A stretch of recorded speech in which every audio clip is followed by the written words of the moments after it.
इसमें हमारा बेबी खाता है non nutritional non food substance. हमारा बच्चा मिट्टी खाता है। इसके 3 से 4 रीजंस होते हैं। नमस्कार, मेरा नाम डॉक्टर भावना है। आज हम बात करेंगे पाइका के बारे में। पाइका क्या होता है?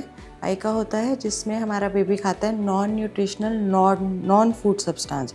फॉर एग्जांपल, मेरे पास मदर्स आती हैं और वो बोलते हैं मैम हमारा बच्चा मिट्टी खाता है, हमारा बच्चा दीवार चाटता है, हमारा बच्चा पेंट की चिप्स उठा उठा के खाता है, हमारा बच्चा थ्रेड खाता है, सोप खाता है, डिटर्जेंट खाता है, कपड़ा चबाता है बार बार। इस प्रॉब्लम को हम बोलते हैं पाइका। ये कौन से एज ग्रुप में सबसे कॉमनली देखी जाती है? 2 to 6 years of age group में सबसे कॉमनली ये प्रॉब्लम नोट की जाती है। ये इसके रीजंस क्या हैं? इसके 3 से 4 रीजंस होते हैं, जिसमें most common reason is mall nutrition. अगर बच्चा किसी भी न्यूट्रिशनल चीज़ में डेफिशिएंट है तो वो साइंस एंड सिम्टम्स देगा। दूसरे जो अनकॉमन रीजंस होते हैं उसमें कुछ रीजंस होते हैं।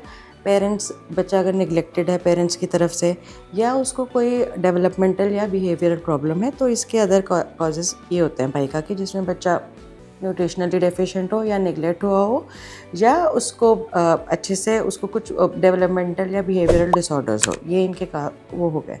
अब ये किस किस कारण से होते हैं? या तो बच्चे में most common causes iron deficiency, zinc deficiency and other trace elements. अगर वो बच्चे की बॉडी में डेफिशिएंट होते हैं तो उसकी वजह से बच्चा ऐसा प्रेजेंट करता है। इसको ट्रीट कैसे किया जाता है? The first and foremost thing is we need to know हमारे बच्चे की बॉडी में किस किस एलिमेंट की डेफिशिएंसी है, so that once it is corrected baby would go back to normal.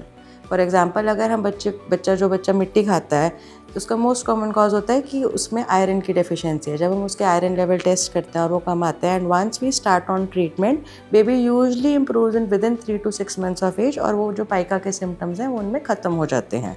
तो it is first and foremost, अगर आपका बच्चा मिट्टी खाता है, चिप्स चबाता है, या non food non nutritive substance खाता है मोर देन 1 महीने से ज़्यादा वो ऐसा कर रहा है, तो you need to visit your paediatrician as soon as possible. इससे अगर हम अपने डॉक्टर के पास नहीं जाते हैं तो इससे कॉम्प्लिकेशंस क्या क्या हो सकती हैं। जैसे हमारे बच्चे को पाइका है, अगर बच्चा बार बार मिट्टी खा रहा है तो जितने भी मिट्टी में गंदे कीटाणु हैं, जितने भी कीड़े हैं, जितने भी बाकी पॉइजनस टॉक्सिक सब्सटेंसेस हैं, वो बच्चा सारा उसके साथ साथ लेता है। तो उस टॉक्सिसिटी के लेवल्स हमारे बच्चे की बॉडी में बढ़ते रहते हैं बार बार।